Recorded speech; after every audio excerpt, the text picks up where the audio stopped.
Okay. Hopefully.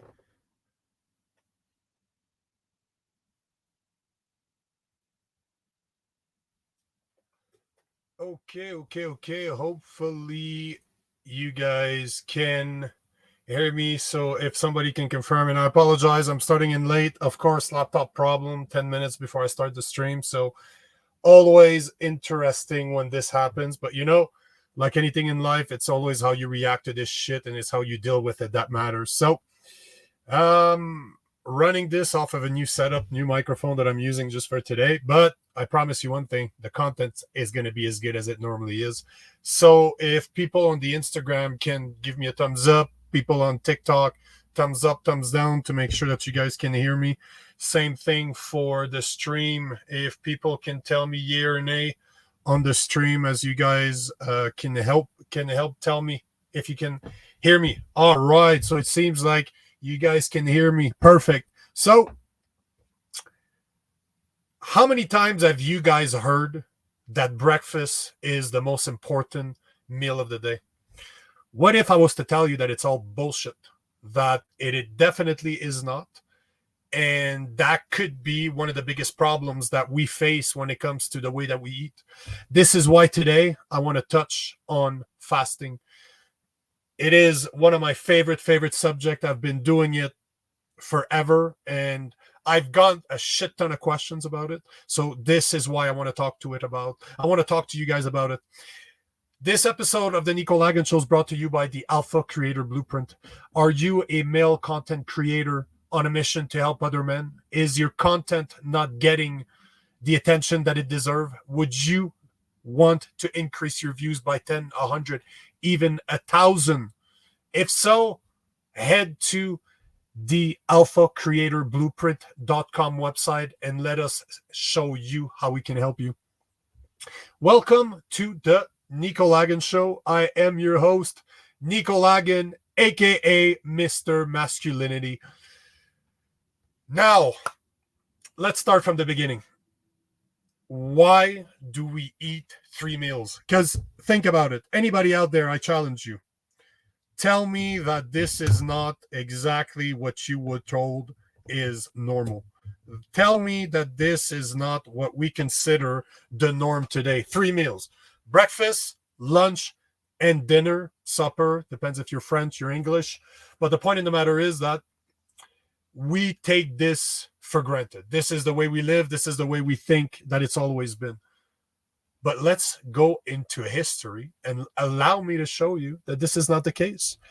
Breakfast, before we get into where breakfast comes from, I want to make this clear. Breakfast has nothing to do with eating in the morning. The only thing that breakfast means is break the night's fast. So basically, breakfast is all about breaking your fast. And as you'll see, as we'll talk about, you can break your fast anytime. It does not need to be in the morning. That being said, our eating habits have really changed since the Industrial Revolution. We'll go into that in further detail, but prior to the Industrial Revolution that took place in the 1940s up to 1820s, nobody ate breakfast. Like, it's not a term that was recognized until the 1800s, mid of the 19th century, when the working hours of the laborers were regularized and people had to sustain themselves during the day. Because, when you look at if you look at the system today, even the school system, what's interesting is that it is still based on the Industrial Revolution standards. So you have a bell that starts your classes the exact same way as you started working. You have bells that tell you when to start, when to stop, when your break starts, when your break stop, and when you can go home. So we're basically still, to this day, if you look at history, we are still training we are training our youth in school to go into work, into industries. Sideline, I got sidetracked, but all to say that Breakfast only became popular into the 1900s and was really really became part of our life in the 20th century by somebody called John Harvey Kellogg. We all know that name, right? Kellogg, the guy that does the cereal. Well, it's his fault. His fault, is that a good term? Yeah, it's because of him. Let's say it that way. That we now know the standard breakfast of today. And funny enough, he's the one that invented. I'm sure you know, but he's the one that invented um, cornflakes, and it was by accident. Funny enough, he accidentally left spoiled maize and decided to pass it through a roller and bake it, and it gave what we see today as the cornflakes. Before him, we did not have a regular breakfast as we see today, and it's not before the 1920s and the 1930s that the government started to promote breakfast as the most important meal of the day. How many fucking times have you heard that? That breakfast is the most important meal of the day. Well, it turns out that we haven't even been saying that for 100 years now. And it's only into the 1950s that our regular breakfast, like sliced bread, toaster, instant coffee, sugar cereal, invaded the house. When you think about it, the 1920s, 1950s, that's not long ago. That's less than 100 years ago. Think about it. My great grandmother died. She was about that 100 years old, but she died quite a few years ago. So when she was born, there was no such thing. Breakfast was not really part of our day-to-day life like it is today. Like, it has changed. The way we eat has changed so much over the last 100 years. It's absolutely unrecognizable. Now, that's for breakfast. So remember, breakfast simply means breaking the fast. You can have a breakfast at 5 o'clock in the afternoon or 5 o'clock at night, does not matter. It just means breaking the fast. It has nothing to do with eating in the morning. Lunch. That's another expression that we take for granted, that we use every single day. And funny enough, the origin of lunch is a bit mysterious. Was barely ever used before the 19th century. So again, it coincides with the Industrial Revolution. Prior to that, we did not really have the term lunch. And if you go back to the Middle Ages, everything was based on light until we had artificial electricity, or electricity that created artificial artificial light. All of our activities, all of our daily activities were based on the patterns of the sun. And this is something that I'll talk about more when it comes to sleeping habits and circadian rhythms. I'll talk about it in a different episode, but all to say that until extremely recently in history, all of what we did were based on were based on the sun, on the patterns of the sun.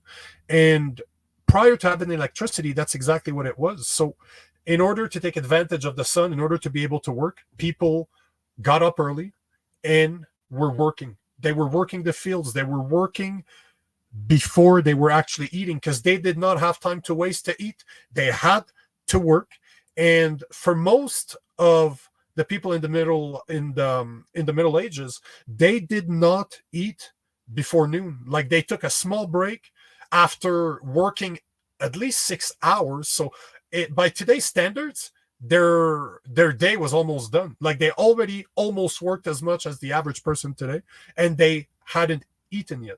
So by noon, they would take a small break. They would eat something that they called a beaver or a noonshine, which most of the time was just bread and cheese. That simple. And dinner, if we talk about dinner, so breakfast, remember, just means breaking the fast. Lunch was technically, if you look in the Middle Ages, it was the first meal that they ate. So by today's standard, lunch was breakfast. And if you look at dinner, now dinner is something that's been around forever. Even the Romans did it 2,000 years ago, but it did not have the same connotation as it does today. It wasn't done at the same time either. And if you look throughout the Roman Empire and even until the fall of the Roman Empire, which was in 476. People ate a very large dinner. They only basically ate one time. They ate dinner, but it was not at night. It was around noon. So dinner was our lunch. So funny enough, during the Middle Ages and even prior to the Middle Ages, lunch was breakfast because it was the first meal, and often dinner was lunch. So basically, you will see throughout history that breakfast was indeed lunch slash dinner. So people ate once a day, or at least their first meal was around noon. And even the Romans ate once a day around noon as well. It is only because of electricity that we started being able to light what we were doing. So we were not as dependent on the natural light of the sun. But all to say that this continued until the Industrial Revolution. Only, and just to put it into context, again, just to make sure you remember, the Industrial Revolution took place between 1760 to 1840. And even back then, like around 1820s, 1830s, 1840s, the more light became available, the more electricity became available, the more the dinner were pushed into the evening, because you did not have the sun there anymore. You did not need it to prepare your food. You could light your house and make food when with the light outside. So, and the fact that people were working, because again, the Industrial Revolution, this is where time was regulated. It's not like before where you worked on your farm. This, you're working for somebody else. You need to be working between a specific time and another specific time, right? So dinner got pushed further and further and further down the evening. But in order to sustain their bodies, because they were working, they were still eating around lunch. And they were also eating a massive meal at night. Because when you think about it, this is all dinner is. If you take it for what it is, your supper is the biggest meal that you eat in your day. Normally, even people that eat 3 meals, breakfast is a small meal. Then you have your lunch. That's not necessarily a big meal, but really at night is when you sit down and you fucking eat a big meal because your day is done, right? And now that we have an idea, I just wanted to give a bit of history as to what breakfast, lunch, and dinner, what they mean, where they came from. But it's all to say that this is the whole point of this is this only started within the last 300 years. Like only within the last 300 years have we really seen the way we eat really change, and it accelerated, as we're going to cover, over the last 100 years. But when you consider that 300 years over hundreds of thousands of years of human existing, it is only a drop in the bucket. It is just a tiny little fraction of our whole human existence as a species has changed, extremely changed over the past 300 years. Now, one of the biggest problems that you'll see, and one of the biggest reasons that are the way that we eat change so much, is because of food availability, because it's become easier and easier for us to obtain food without having to work for it. Because if you think about this, during the Middle Ages, peasants often were limited to what they could grow. So whatever they had on their farm, whatever they can grow, whatever they had for animals, this was their main foods. And the main thing they ate were bread made out of grain. They would eat a stew called pottage, which was made from beans, peas, and onions. The only sweet things that most peasants had back then were berries and honey and nuts, all things that they would collect themselves in the woods. So what did they eat? It's not much when you consider it. They ate bread, they ate grains, they ate peas, beans, onions, and whatever else their farm was capable of giving them. This is what they ate. And it's not until the Industrial Revolution that families did not have to provide for themselves. Because when you think about it, until the 1820s, families had to provide for themselves. They were eat all of the fruits, the vegetables that they would eat were grown on their farm. They would process their own meat. So chicken, beef, pork, those were animals that they had, that they fed, that they had to kill, that they had to actually clean in order to prepare it for eating. And I've always wondered, this is a question I've wondered for a very long time, how many people would still eat meat if they had to raise the animal, kill it, clean it? But I digress. This is a different story. But all to say that until the 1820s, you ate what you had. And there was such a thing as seasonal diets. You ate what was available in that period of time. So in the springs, in summer months, they would eat more fruits, more vegetables, because this is when they were growing. That's when they were in seasons. And during the winter months, they would eat what they were able to preserve. So when they weren't able to grow food, guess what? They would eat their preserves. So when you think about it, they did not have access to the food that we have today. This is clear. And this is, again, we're talking about the 1820s, 1840s. We're not talking thousands of years ago here. We're talking 200 years ago, 205 years ago. Most Americans in the 1920s lived on a farm. They had to do what they did on a daily basis was attached to their survival. They have to grow their own food. They have to take care of their animals. They have to make their own clothes. It's, they say that boys and girls living on farms had specific jobs. So they had, we call them chores today, which I would argue that most kids don't have them, but they had shit to do. Everybody was fucking working on the farm. Everybody had to do their part in order for the family to survive. And again, it's not until the 1820s, it's not until the Industrial Revolution that even clothes was mass produced. So 200 years ago, you did not go to the corner store, start picking up all of your clothes, pick up some food for tonight.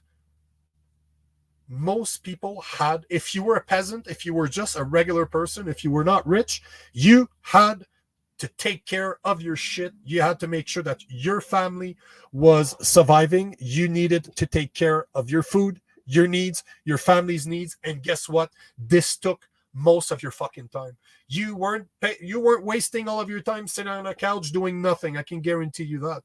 And it's only until about 100 years ago that the grocery store as we know it today exists. Like the first real grocery store as we imagine today, where you have aisle of food, you have people there to cash you out, was invented in 1960s. That's just over 100 years ago. So until about 100 years ago, we were not dependent on the food chain. We were not dependent on massive corporation to bring us our food, bring us our clothes. 200 years ago, we made our clothes. 100 years ago, we were still taking care of our shit because, think about it, grocery store did not exist the way that they do today. This is a very, very new thing. And it took a lot of fucking time, which, Dr. Peterson talks about this all the time, that one of the bigger problem that we have today is the fact that we have too much time on our hands. That depression is caused by having too much time. I absolutely fucking agree with him. And this is why back then, 100 years to 100 years ago, people did not have fucking depression the way they do today, because they had so much shit they needed to do on a day-to-day day. They had so many shit to do on a day-to-day that they were always occupied. Their mind was always occupied because they needed to fucking survive. Now, let's get into the meat. That's an interesting choice of word, but let's get into the meat of the subject. Fasting. because this is why we're all here. The whole point of this was to give you a bit of a history so that you can understand where I'm going with this. It seems that throughout history, Romans were, I'm not saying the first one, but they were the most known one to do this. They believed that it was healthier to only eat one meal a day. They were obsessed with digestion, and eating more than one meal a day was considered gluttony. So when you think about it, Romans were in power 2,000 years ago, so it's not something that's brand new. But it wasn't necessarily called fasting back then, because fasting can be traced to about 500 BC by the father of medicine himself, Hippocrates. He made a lot of recommendation when it came to food abstinence. He believed that this would help with health condition. It's not until the mid 1800s that in his book, The Science of Living, Dr. Dewey made the claim that most illnesses are dietary. And this sparked a massive interest in fasting. In the 1900s, researcher began to take a huge interest in the effect of fasting that it had on obesity specifically. And in 1915, Folin and Dennis began. Jesus Christ, I'm having problems with my words. So in 1915, Folin and Dennis began to recommend multiple short starvation sessions. They claimed that it would be very effective for weight reduction, and that they also only recommended long session of fasting for extreme case of obesity. Now, we'll review those stats later on, but keep this in mind. Dr. Dewey, by saying that most illnesses that we face are dietary in nature, I will show you why he was absolutely fucking right. He hit the nail right on the head. He was way before his time, but he was absolutely fucking accurate and correct. Now let me hit you with some knowledge. The U.S. population is estimated at about 330 million. 31% of Americans right now are considered overweight. That's about 100 million people. 42% of Americans are obese. That's about 140 millions. Only 27% of Americans are considered in a healthy shape. That's 90 million. There's more obese. There's almost twice as much obese people than healthy people right now in the US. How fucked up is that? There's more overweight and obese people. There's 3 times more people that are out of shape than people. You know what? It's 27. 4 times more people out of shape than people that are. How fucked up is that? That 3 out of 4 individuals in the US is not in a healthy shape. And if you think that that's a North American problem, guess again, because it is not. The WHO reports that more than 1 million people right now, the WHO reports that more than 1 billion people worldwide are obese. As per advisoryboard.com, they predict that the current rate of obesity, that is 14%, at least that's per the last statistics in 2020, will rise to 24% in 2035. Within 15 years, we will see an increase of almost 200%. It will literally double. We will see the obesity rate for the next, between 2022, 2035 is predicted to double. That's more than 2 billion people will be considered obese within the span of the next 12 years. It is such a problem that among boys, obesity rates are at 10% right now. And again, those statistics come from 2020, which was the last time they were taken. they are expected to double by 2035. That means that by 2035, 1 out of 5 boys will be obese. See, this blows my fucking mind. This is literally, we are causing, we have obese people and overweight people because there's too much food available and not enough, there's not enough control, self-control, if you will. How fucked up is that, that we currently live in a world that we have so much fucking food available that it is killing us. It is we are literally killing us because we are killing ourselves because we have too much food available. How much sense does that fucking make? Talk about not being very good at managing our responsibility. This is why I think fasting is such a beautiful solution, because as you'll see, I will get into more detail. I want to go over, before we go any further and I tell you why fasting is so good, let me tell you a bit about the methods of fasting that you'll find today. There's a lot of them, but I got maybe the 4 most popular, and I've tried them all. I'm telling you right now, I have tried all of them, and we'll talk. If you guys have questions, let me know. I'm always here to answer questions. If you're not asking the question right now, hit me up on all my socials afterwards. I will happily answer any questions that you have regarding fasting, because this is such an important solution that could change the fucking world. Now, there's the most popular type of fasting is intermittent fasting. I know you guys heard about it. It's everywhere now. It's like a fad. It's very popular now, and there's good reasons why. There's normally 3 types of intermittent fasting. At least the 3 more popular intermittent fasting types are 12-12, 16-8, and 18-6. What does that mean? That simply means, think about intermittent fasting about an extended portion of time where you're not eating, and then a portion of time where you're eating. That's it. That's all intermittent fasting is.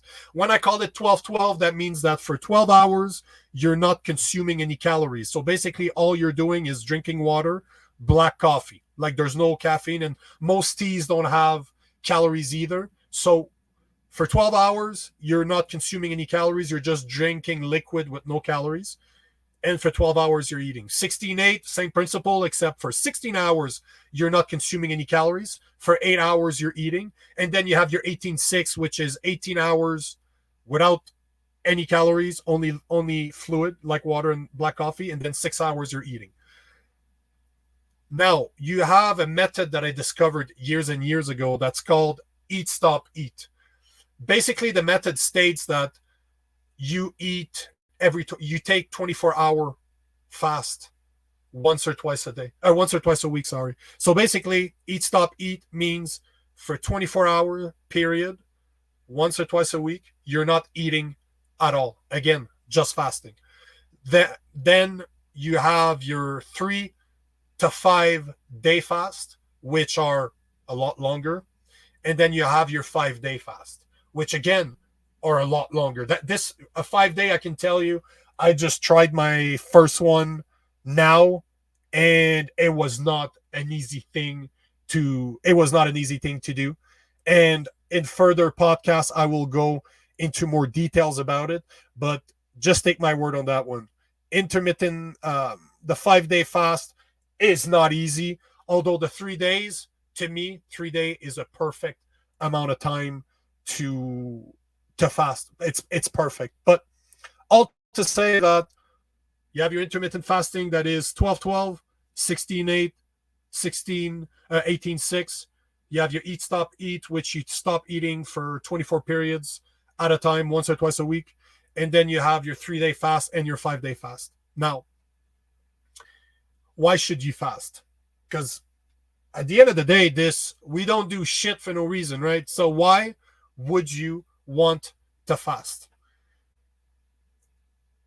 In my case, the reason I started fasting, and I can tell you right now, I've been fasting for 5 to 6 years. I stopped counting after 5 years, but I've been doing intermittent fasting the 16-8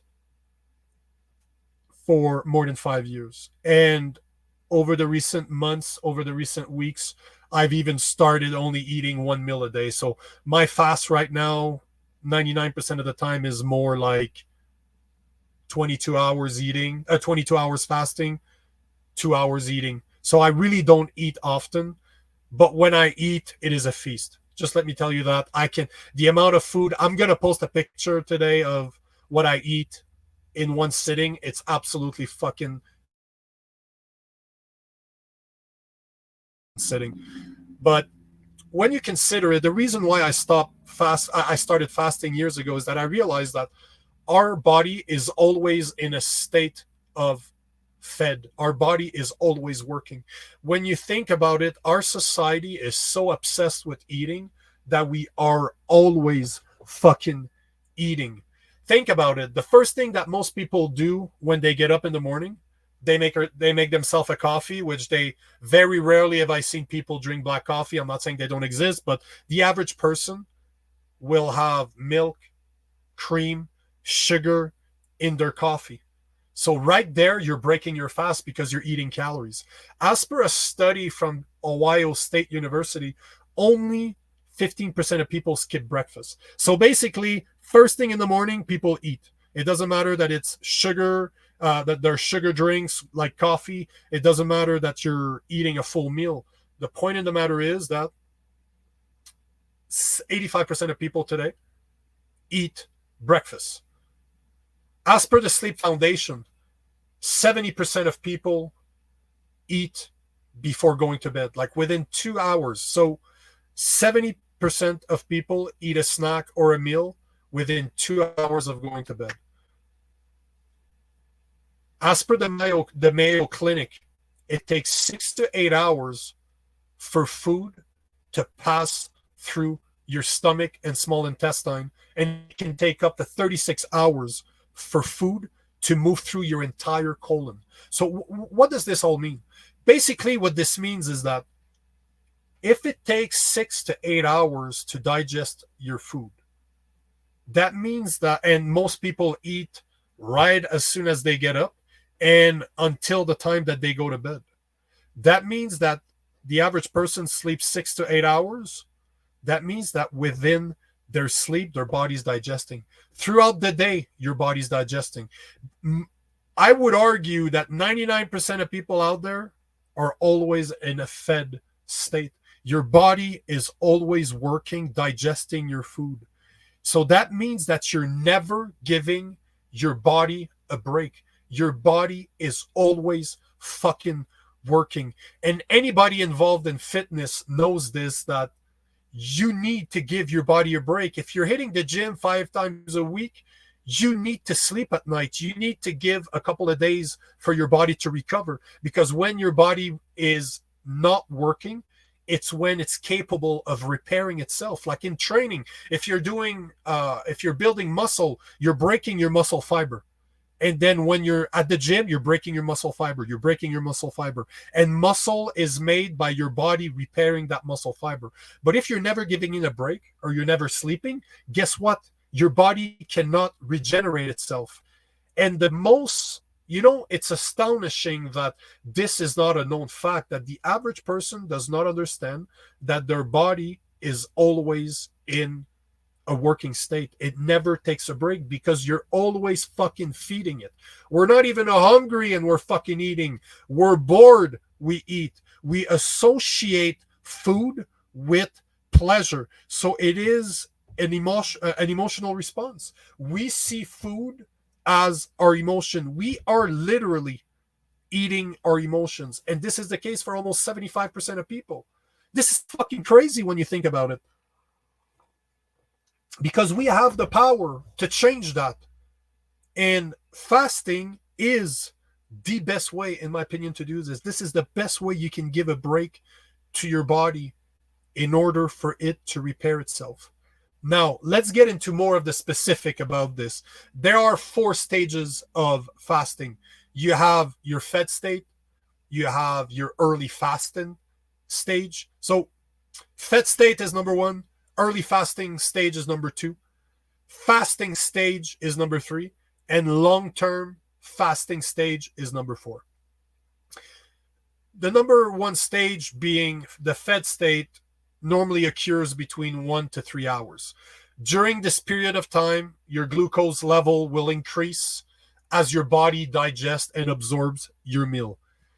This leads to a rise in insulin secretion, which insulin helps regulate blood sugar level to provide cells throughout the body with a steady stream of energy.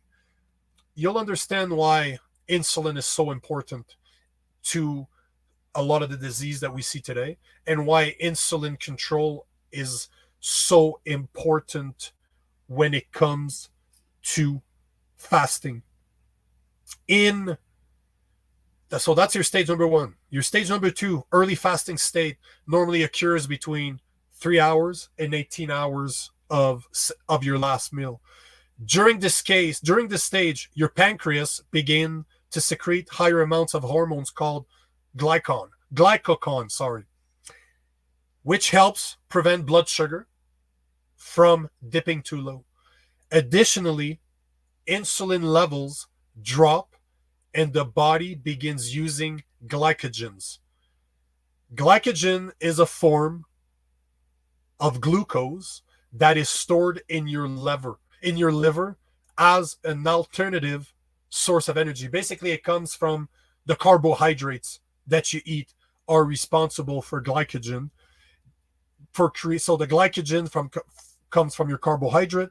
Your glucose is what happens when your body processes the glycogen or the sugar or the glucose that is stored in your liver. And what's amazing about that part is that your body starts depleting. So within the 3 to 18 hour gap, your body starts depleting those reserves. So whatever your body has stored in your liver as the main source of energy gets used within the first 18 hours. So remember what we said, it takes up to 8 hours for your body to digest, up to 36 for everything to be dumped in the toilet, for lack of a better term. And around 3 to 18 hours, your body is burning all the stored glycogen that you have within your body. This is where stage 3 is where it gets extremely interesting. And this is why I do intermittent fasting day in, day out. And I've been doing it for so long. It's because of what happens when you enter the fasting state, which is normally between 18 to 48 hours.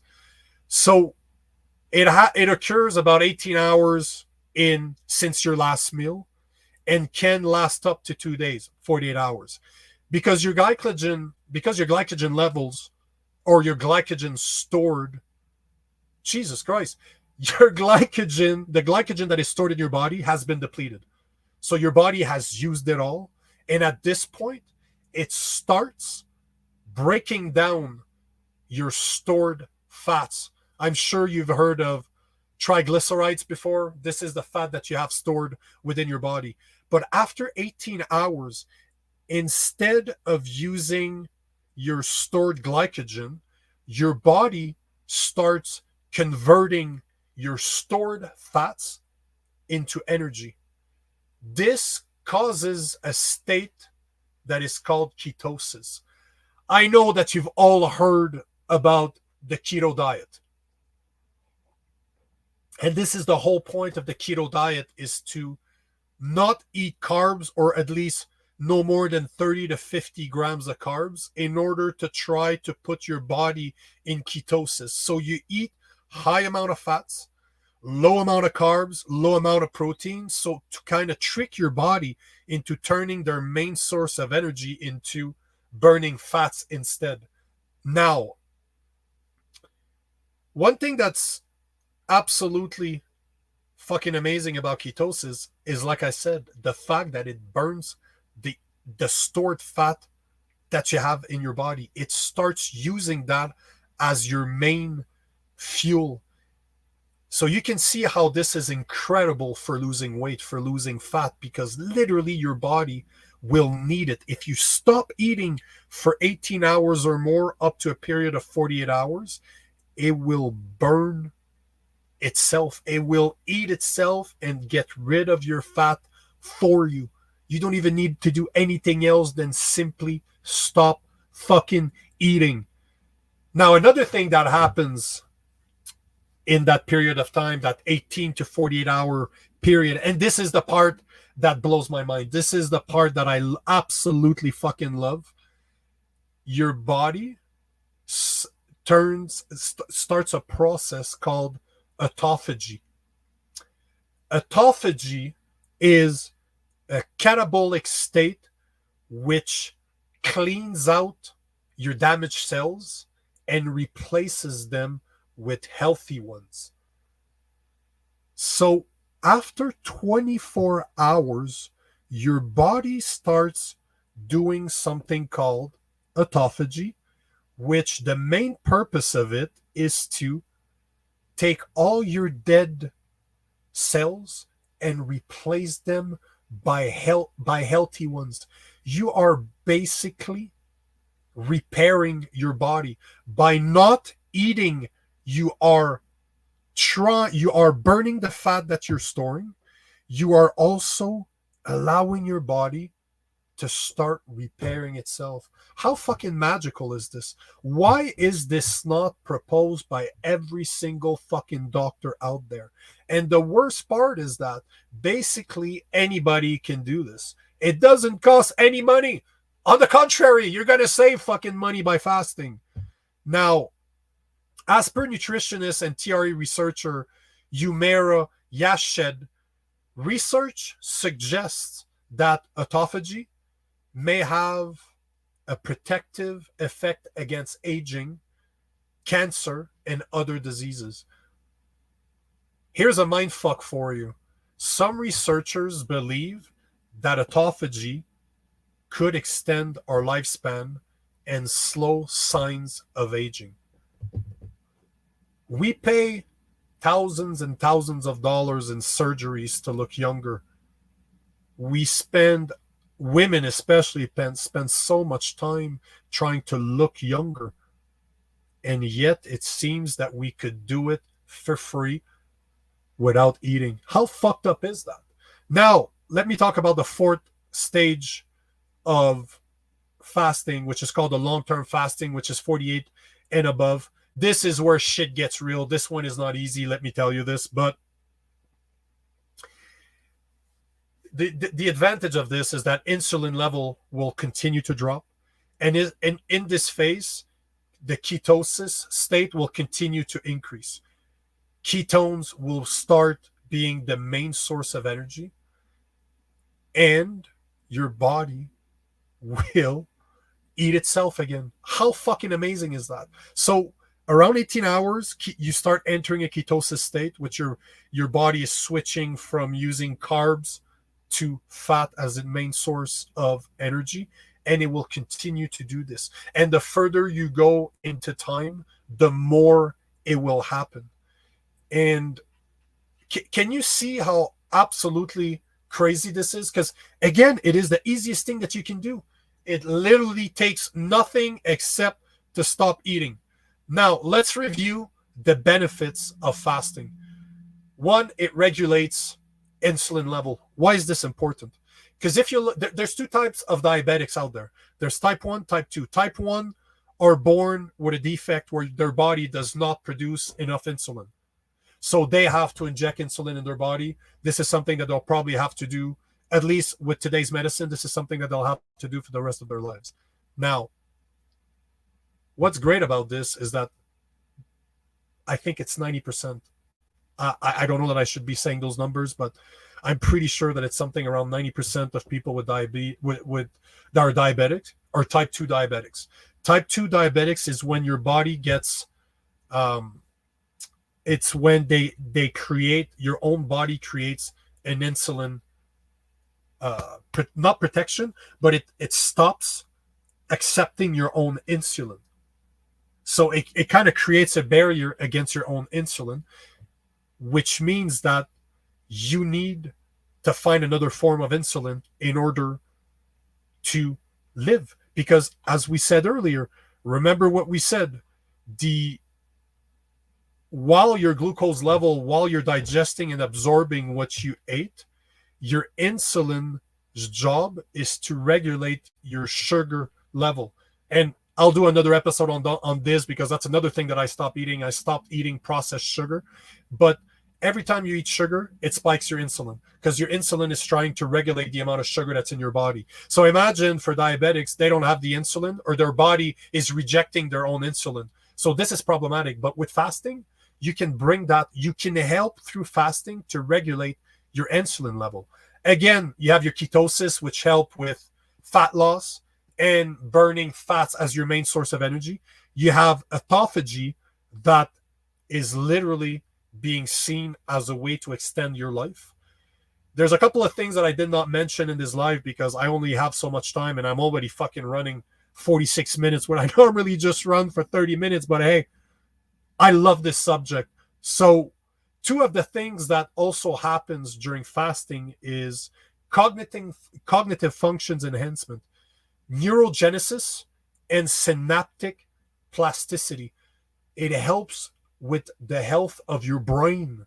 It helps you, it will help you think clearer, think better. And one of the most important part about intermittent fasting, 3-day fasting, 5-day fasting, which is another thing that people don't talk about, is mental toughness. It ain't fucking easy not to eat. I can tell you that much. I didn't think I would talk about this today, but I tried my first 5-day fast this week. Yesterday, I was about 100 hours in, so I hadn't eaten. I was on my 5th day of fasting, and I started feeling lightheaded. I ended up going to the bathroom to pee, fucking lost consciousness in the tub. Like, this is not a joke, but turns out that I wasn't drinking enough. Although I was drinking a lot, I wasn't paying attention to my body. And I think the stupidest thing I did yesterday was I had to go give blood. All the men out there, get your blood tested. Every 6 months now, I get my blood tested. I get a panel of results, and we assess with my doctor to make sure that everything is good. Everything is going well with my body. So probably that getting blood taken out on my 5th day on the end of my 4th day, beginning of my 5th day of fasting was not smart, because I do have to admit that I started feeling weak after that. But hey, all to say that mental toughness is great. It will help you gain control on your body, because I can tell you the first 3 days of fasting are fucking brutal. The 4th day yesterday was a joke. I wasn't even hungry. It's really just that with your mind, you can train. Maybe you start with a 1 day. Maybe you start doing 12-12. The intermittent fasting, 12 on, 12 off. Maybe 16-8. Maybe 18-6. And then you do eat, stop, eat, which is a couple of days a week where you're not eating at all. Maybe you do your first 3. Maybe you do your first 5. It's all to say that start somewhere. But understand that fasting is a solution for some of the problems that we're seeing today, that this could cure obesity. And remember Dr. Dewey in the 1800s, he said, he was basically the first one to say, at least that I could find, that most of mankind's illnesses are dietary. And it is amazing that he was right, because as per the CDC, these are the effects of being overweight or obese: high blood pressure, high LDL cholesterol, low HDL cholesterol, and a high level of glycerides. That's the fat stored in your body, remember? Type 2 diabetes, coronary heart diseases, strokes, gallbladder disease,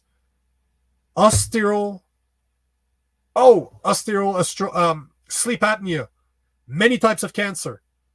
And if you think that there's no correlation between food and cancer, you're sadly fucking mistaken, because they are. And let me tell you what they are.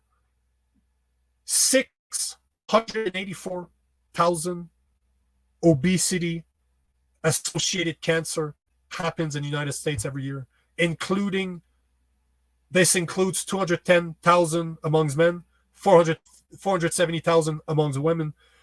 Breast cancer after menopause is one of the main cancer caused by obesity. And we hear about it all the time, don't we? We're always hearing about this type of cancer, breast cancer. And for men, it is colorectal cancer that is the most known cause cancer by obesity. But the things that I really want to point out are the death that are caused by obesity. Heart disease. So these are the main causes of death as per the CDC in the US right now. Heart diseases, 695, more than 695,000 people die of heart diseases every year. Cancer, 605,000. Strokes, 162,000. Respiratory diseases, 142,000. Alzheimer's disease, almost 120,000. Diabetes, more than 100,000 people. Are you starting to understand how many people are dying from what they eat, from the amount of food that they eat, the fact that they never stop fucking eating, that they're always in a fed state? Let's not even talk. I'm not even going to talk about the fact that we're not exercising enough. But remember what I said earlier, about 27% of people are considered in a healthy shape in the US. And all the benefits I listed about fasting could help every single one of them. It is one of the easiest solutions that we can implement. There's so many ways to get started into fasting that there's really no reason that we are not talking about this, that we're not bringing awareness to this, because I'm not a doctor. I'm not here to give you medical advice. I'm just here to make you realize that there are options out there that you can do that can change your life, because they have changed mine. It is amazing. It's been 5 years. I'm fucking 41 years old with a six-pack. I'm in better shape than 99.9% of 20-year-olds. Why is that? Because of what I eat. And I can tell you that fasting, I've been hitting the gym for 21 years, but massive changes started happening when I started fasting. Because another thing that I did not share, and this is another thing that's not shared very often, is that they say that within a 3 to 5 day fast, your growth hormones level can rise to 2,000%. It costs about $400 for 1 milliliter of growth hormones. And you can obtain it naturally. And this is one of the main reasons that I do 3-day fast, or I'm going to continue doing 3 and 5 day fast, is really because it allows my body to repair itself, and it increases my level of growth hormones, which, as somebody that wants to build more muscle, is great, and it is done naturally.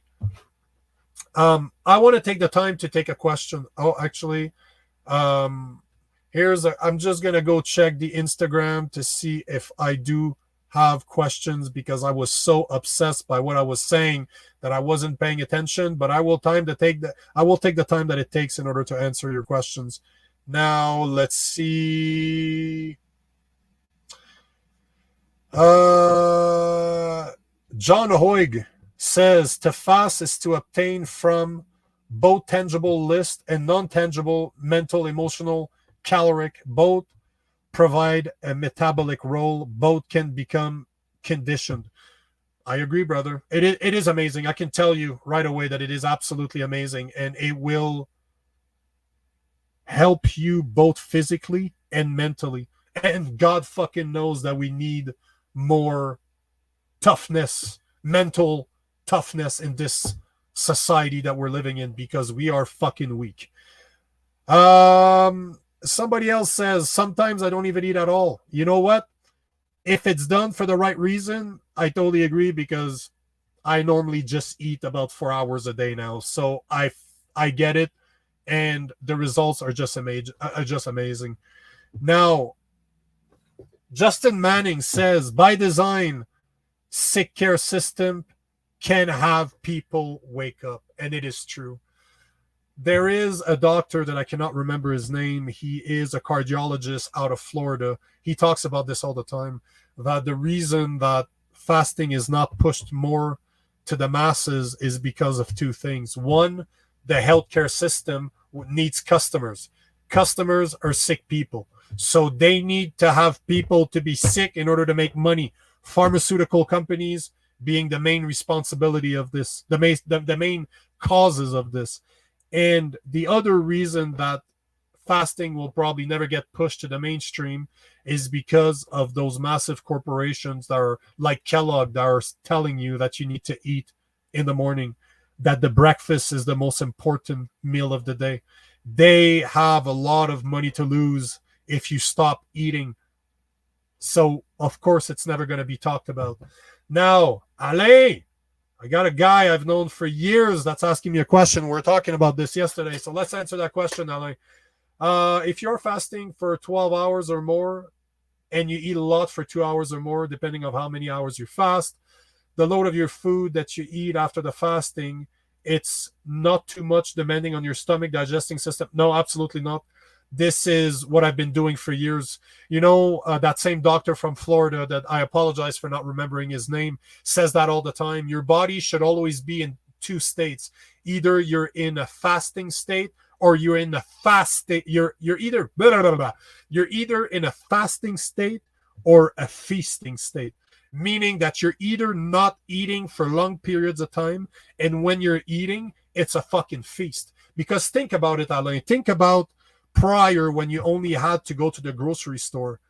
Sometimes people would go without food for days because they didn't have money. They didn't have accessibility to food. Maybe they were hunters that weren't able to hunt. They weren't catching any animals. Maybe that they weren't able to find berry, nuts, honey, something to help them out with eating. So they would go a lot of time without eating, which means that when they did eat, they ate a lot. Like, it was a feast. Because think about it. Not only is food fun to eat, you need that calorie intake. Your body needs it. So again, Alain, no. Again, maybe we're not there at the beginning of the podcast, but I was saying this, that you should see the amount of food that I eat. It's absolutely incredible. Like, my girlfriend is always fucking amazed at the amount of food that I can ingest in one sitting. But that is because I only feast. I'm either fasting or I'm either feasting.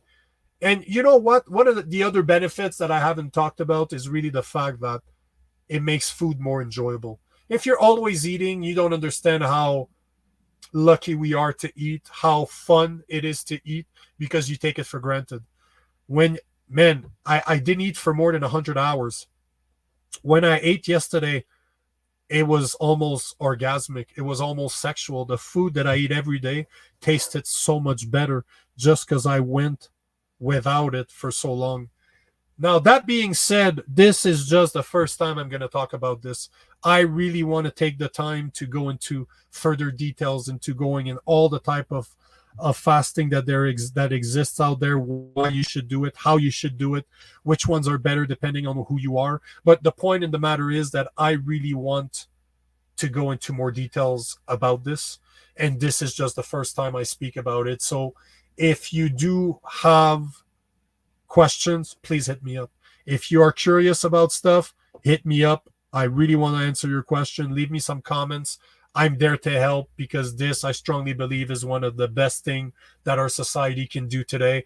And we need to do this for our kids too, because the obesity level is just astonishing. It's just crazy, and we need to do something about this.